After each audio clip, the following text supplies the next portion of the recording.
بسم اللہ الرحمن الرحیم۔ السلام علیکم۔ زندگی میں 2 ہی دفعہ پچھتایا تھا۔ ایک دفعہ یہ سن کر جب میں نے اپنے باپ کی زبان سے ان کی آخری خواہش یہ سنی کہ وہ اپنی یتیم بھتیجی سے میری شادی کروانا چاہتے ہیں، اور دوسری بار آج جب وہ مجھے چھوڑ کے چلی گئی اور مجھے اس کی یاد ستانے لگی، کیونکہ وہ بلا کی خوبصورت تھی، اتنی خوبصورت کہ کوئی بھی مرد اس کو دیکھ کے پاگل ہو سکتا تھا۔ لیکن میں نے ہی اسے گھر سے نکال دیا، اور اب جب اس کے گھر گیا تو باہر مردوں کی لائن لگی ہوئی تھی۔ یہ دیکھ کر میری جان نکل گئی۔ لائن اتنی لمبی تھی کہ گھر کے اندر سے شروع ہو رہی تھی اور باہر گلی تک جا رہی تھی، اور سب لوگ لائن میں کھڑے تھے، اور میں حیران تھا کہ میں نے ایک مرد سے پوچھا، یہاں کیوں آئے ہو؟ تو وہ میری بیوی کا نام لے کر بولا کہ اس کو دیکھنے آئے ہیں۔ یہ سن کر میرا خون کھولنے لگا۔ مجھے ایسے لگا کہ میں یہاں کھڑے ان سارے مردوں کو ایک ایک تھپڑ لگاؤں اور کہوں کہ دفع ہو جاؤ یہاں سے، کیونکہ وہ میری بیوی ہے۔ اور پھر سوچنے لگا کہ میں نے ہی اسے گھر سے نکالا تھا، اور جب مرد عورت کو خود اپنی پناہ گاہ سے نکال دے تو پھر اس سے کیا امید کر سکتا ہے؟ وہ تو تھی بھی اتنی خوبصورت۔ میں بھی لائن میں لگ گیا، کیونکہ یہ لوگ مجھے آگے ہی نہیں جانے دے رہے تھے۔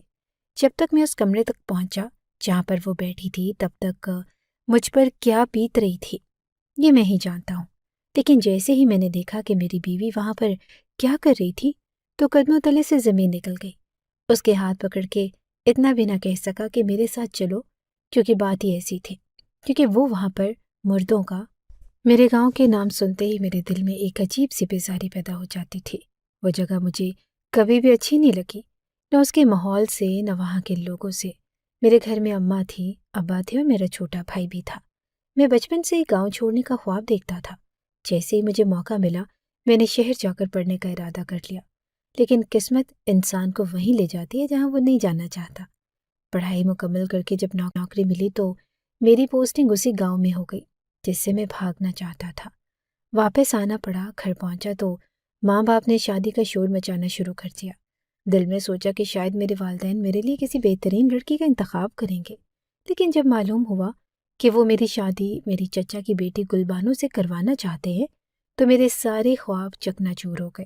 چچا اس دنیا میں نہ تھے اور گلبانو کو دیکھے ہوئے بھی زمانہ گزر چکا تھا، لیکن اس وقت میرے ابا بستر مرگ پر تھے۔ انہوں نے کہا کہ یہ ان کی آخری خواہش ہے۔ اماں نے بھی ان کا ساتھ دیا اور کہا کہ کیا تم اپنے باپ کی آخری خواہش پوری نہیں کرو گے؟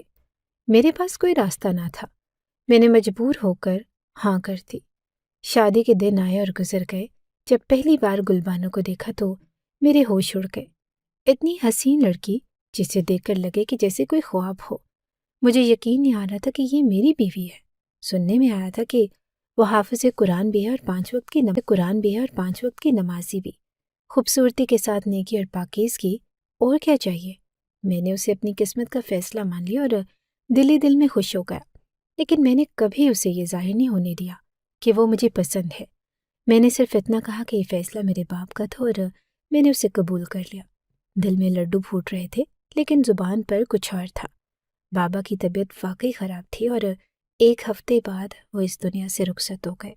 ہم سب دکھ میں ڈوبے تھے، لیکن وقت کے ساتھ زخم بھرنے لگے اور زندگی آہستہ آہستہ معمول پر آ گئی۔ گلبانو کے بارے میں سب سے پہلی بات جو میرے دل کو لگی وہ یہ تھی کہ مجھے اسے کچھ بھی سمجھانے کی ضرورت نہ پڑی۔ وہ نہایت سمجھدار اور ذمہ دار نکلی۔ شادی کے اگلے ہی دن اس نے گھر کو ایسے سنبھال لیا جیسے وہ ہمیشہ سے یہی کر رہی ہو۔ صبح سویرے اٹھ کر سب کے لیے ناشتہ تیار کرنا، گھر کے کاموں کو ترتیب سے نپٹانا، اور پھر اماں کے ساتھ بیٹھ کر ان کی باتیں سننا، یہ سب کچھ وہ اس انداز میں کرتی تھی کہ مجھے حیرت ہوتی۔ نہ کوئی نخرے، نہ کسی قسم کی شکایت۔ وہ ایسی عورت تھی جو میری کہی ہوئی ہر بات کو فوراً مان لیتی۔ میں نے کبھی اسے بحث کرتے نہیں دیکھا۔ شام کو جب میں کام سے تھکا ہارا گھر آتا تو پہلے سے جاگ رہی ہوتی اور میرے لیے گرم کھانے کی تھالی لے کر آتی، اور میرے کھانے سے فارغ ہونے تک جاگتی رہتی، اس کے بعد ہی سونے جاتی۔ گلبانو کی باتیں بھی میرے لیے ایک دلچسپ پہلو تھی۔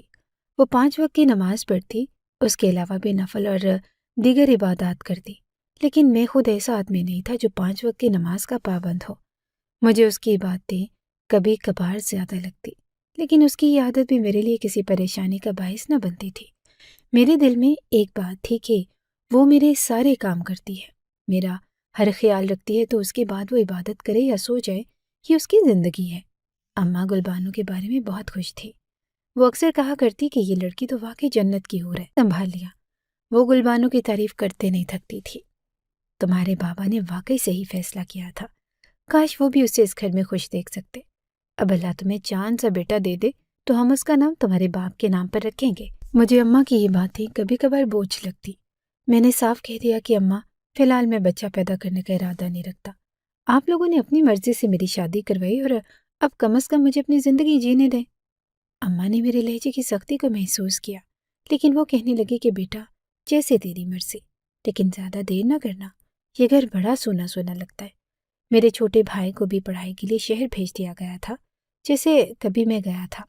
گھر میں اب زیادہ لوگ نہیں رہ گئے تھے اور واقعی خاموشی چھا جاتی تھی، لیکن گلبانو نے یہ کمی بھی محسوس نہیں ہونے دی۔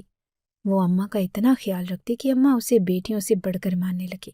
آنے جانے والے مہمانوں کی خدمت بھی وہ خوش دلی سے کرتی۔ ابھی بابا کا افسوس کرنے کے لیے لوگ آ رہے تھے، چائے پانی کا انتظام کرتی۔ اس کے چہرے پر نہ کوئی تھکن ہوتی، نہ کوئی شکایت۔ مہینے کا آغاز ہوا تو میں نے حسب معمول راشن خرید کر گلبانو کے حوالے کیا۔ راشن کے تھیلے اس کے سامنے رکھ کر میں نے کہا کہ یہ پورے مہینے کا راشن ہے، اب مجھے بار بار تنگ نہ کرنا اور اسے احتیاط سے استعمال کرنا۔ ویسے بھی گھر میں لوگ ہی کتنے ہیں۔ گلبانو نے خاموشی سے سر ہلا دیا اور تھیلا اٹھا کر باورچی خانے میں رکھ دیا۔ اس کے چہرے پر نہ کوئی سوال تھا، نہ کوئی شکوہ۔ مجھے اس کا یہ انداز بہت پسند آیا۔ گلبانو کی یہی باتیں تھیں جو اسے دوسروں سے مختلف بناتی تھی۔ وہ نہایت صابر اور شاکر عورت تھی۔ گھر میں اماں کی دعائیں لیتی، مہمانوں کی خدمت کرتی اور میرے لیے ہر وہ کام کرتی جس سے میری زندگی آسان ہو۔ اس کے باوجود وہ اپنی عبادات اور پاکیزگی میں کمی نہیں آنے دیتی تھی۔ گھر میں کوئی بڑی رونق تو نہیں تھی، لیکن گلبانو نے اپنی موجودگی سے خوشگوار ماحول بنا رکھا تھا۔ مجھے احساس ہونے لگا کہ شاید میرے بابا واقعی درست تھے، گوار ماحول بنا رکھا تھا۔ مجھے احساس ہونے لگا کہ شاید میرے بابا واقعی درست تھے۔ انہوں نے میرے لیے ایک ایسی زندگی کا انتخاب کیا تھا جو میری سوچ سے بہتر نکلی، لیکن یہ اعتراف میں نے کبھی گلبانو کے سامنے نہیں کیا۔ مجھے لگتا تھا کہ اگر میں اسے اپنی پسندیدگی ظاہر کر دوں گا تو شاید میرا وقار کم ہو جائے گا۔ یہی زندگی چل رہی تھی۔ مہمانوں کا آنا جانا بھی آہستہ آہستہ کم ہونے لگا اور گھر میں خاموشی چھا گئی، لیکن اس خاموشی میں بھی گلبانو کی موجودگی ایک سکون کا باعث بنی ہوئی تھی۔ مجھے محسوس ہوتا تھا کہ وہ اس گھر کی روشنی ہے جو ہر وقت اپنے انداز سے سب کو خوش رکھتی ہے۔ شام کا وقت اور میں دفتر سے تھکا ہارا گھر آیا۔ جیسے ہی دروازے کے اندر قدم رکھا، میری ماں نے مجھے آواز دی کہ بیٹا ذرا سنو۔ میں اندر گیا تو دیکھا کہ وہ بیٹی کچھ پریشان نظر آ رہی تھی۔ میں نے پوچھا کہ اماں خیریت ہے؟ کیا ہوا؟ وہ بولی کہ آج گھر میں کچھ لوگ آئے تھے۔ جانے سے پہلے ان کے ہاتھ میں شاپر تھے اور مجھے سمجھ نہیں آیا کہ وہ لوگ کون تھے اور گلبانو نے ان کو یہ شاپر کیوں دیے۔ میں نے حیرت سے پوچھا، آپ نے خود گلبانو سے پوچھا نہیں؟ اماں کہنے لگی کہ بیٹا میں پوچھنے ہی جا رہی تھی کہ تم آ گئے، سوچا تم ہی اس سے بات کرو۔ میں تو احساس کرتی ہوں کہ اگر میں پوچھوں گی تو وہ برا نہ مان جائے۔ اچھی بہو ہے، لیکن بیٹے اچھے لوگوں کو برائی پر آنے میں دیر نہیں لگتی۔ تم ہی جا کر اس سے پوچھ لو کہ وہ لوگ کون تھے اور گھر سے کیا چیز لے کر گئے ہیں۔ یہ سن کر میرا دماغ فوراً چکرا گیا۔ میں نے کہا کہ اماں اگر گھر کی کوئی چیز گئی ہے تو یہ پوچھنا تو لازمی ہے۔ ہمارے گھر کی چیزیں وہ کسی کو کیسے دے سکتی ہے؟ آپ کو پتہ ہے کہ گلبانو اپنے ساتھ کوئی جہیز بھی نہیں لائی، جو بھی چیز اس نے دی ہوگی وہ ہماری ہی ہوگی۔ میں گلبانو کے کمرے کی طرف گیا۔ وہ نماز کے بعد تسبیح کر رہی تھی۔ میں نے قدرے سخت لہجے میں کہا کہ گلبانو، مجھے تم سے کچھ پوچھنا ہے۔ اس نے تسبیح رکھ دی اور متوجہ ہو گئی۔ ہاں پوچھیں۔ میں نے کہا کہ اماں بتا رہی تھی کہ آج کچھ لوگ آئے تھے۔ ہو جاتے ہوئے ان کے ہاتھ میں شاپر تھے۔ یہ لوگ کون تھے؟ ہر تم نے ان کو گھر سے دی تھی؟ ان کے حالات بہت خراب تھے، اس لیے میں نے انہیں راشن دے دیا۔ یہ سن کر میرا پارا چڑھ گیا۔ کون سا راشن؟ میں نے غصے سے پوچھا۔ وہ کہنے لگی کہ وہی راشن جو آپ نے مہینے کے لیے لا کر دیا تھا۔ میری حیرت اور غصے کی انتہا نہ رہی۔ پاگل عورت! میں چلایا، وہ راشن تو میں نے گھر کے لیے خریدا تھا اور تم نے غریبوں میں بانٹ دیا۔ تمہیں معلوم بھی ہے کہ یہ مہینہ کس قدر مشکل ہے۔ مہمانوں کو آنا جانا لگا ہوا ہے اور خاندان والے بابا کے افسوس کے لیے آ رہے ہیں، اور وہ خالی ہاتھ نہیں جاتے۔ انہیں کھانا کھلانا پڑتا ہے اور ایسے میں تم نے راشن گھر سے اٹھا کر لوگوں میں بانٹ دیا۔ گلبانو نے پرسکون لہجے میں جواب دیا کہ انہیں بہت ضرورت تھی اور میں نے سوچ سمجھ کر ہی دیا ہے۔ آپ فکر نہ کریں، گھر میں تنگی نہیں ہوگی۔ اس کے اطمینان نے مجھے مزید غصہ دلایا۔ تنگی کیسے نہیں ہوگی؟ میں نے تلخی سے کہا، جب راشن تم نے اٹھا کر دے دیا تو ظاہر ہے کہ تنگی تو ہوگی، اور اگر تنگی ہوئی تو کیا تم پوری کرو گی؟ تمہیں یہ خیال کیوں نہیں آیا کہ گھر کے لیے تھا، دوسروں کے لیے نہیں؟ آج کل زمانہ ایسا نہیں رہا کہ لوگ اپنے گھر کی چیزیں دوسروں کو دے دیں۔ وہ میری باتیں سن کر خاموش ہو گئی۔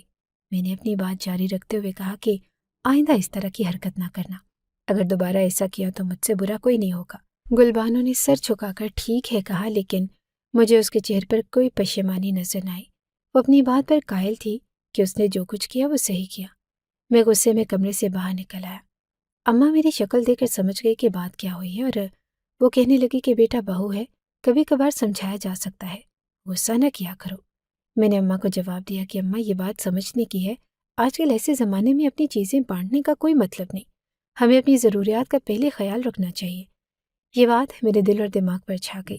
میں نے اسے اپنی بیوی کی پہلی غلطی سمجھ کر معاف تو کر دیا، لیکن دل میں ایک الجھن سی رہی۔ مجھے سمجھ نہیں آ رہا تھا کہ گلبانو کو یہ سب کرنے کی کیا ضرورت تھی۔ وہ غریبوں کے لیے فکر مند تھی، یہ اچھی بات تھی، وہ غریبوں کے لیے فکر مند تھی، یہ اچھی بات تھی، لیکن یہ فکر اپنے گھر کی ضروریات سے پہلے نہیں ہونی چاہیے تھی۔ یہ واقعہ میرے لیے ایک سبق بن گیا۔ میں نے فیصلہ کیا کہ آئندہ اس بات کو یقینی بناؤں گا کہ گلبانو کوئی بھی فیصلہ کرنے سے پہلے مجھ سے مشورہ کرے، لیکن دل ہی دل میں ایک سوال باقی رہا۔ آج کل کے زمانے میں کیا واقعی ایسی سادگی اور سخاوت کی گنجائش ہے؟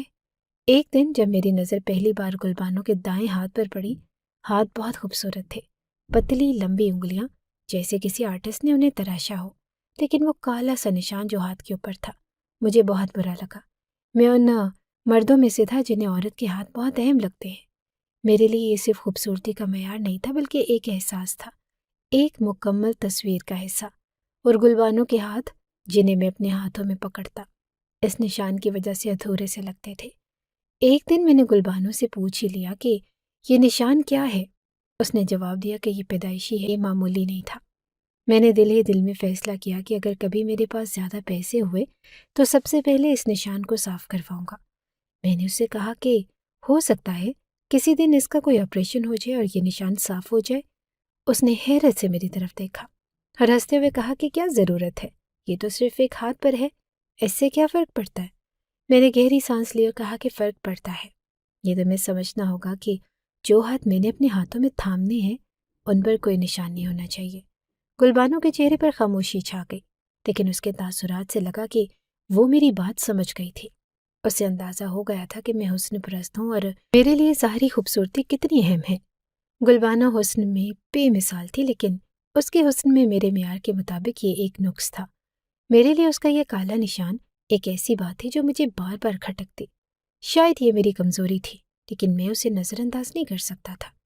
اخلاق کی بات کرے تو گلبانو میں نظر انداز نہیں کر سکتا تھا۔ اخلاق کی بات کرے تو گلبانو میں بے حد اچھے اخلاق تھے، لیکن سچ کہوں تو ان اخلاقیات کا میرے نزدیک زیادہ وزن نہیں تھا۔ میرے لیے اس کا حسن اہم تھا۔ اگر وہ کبھی برا اخلاق دکھاتی تو میں اس کی عقل ٹھکانے لگا دیتا۔ اسے شاید اس بات کا احساس ہو چکا تھا کہ میرے سامنے اس کا اخلاق نہیں، اس کا حسن ہی اہمیت رکھتا ہے۔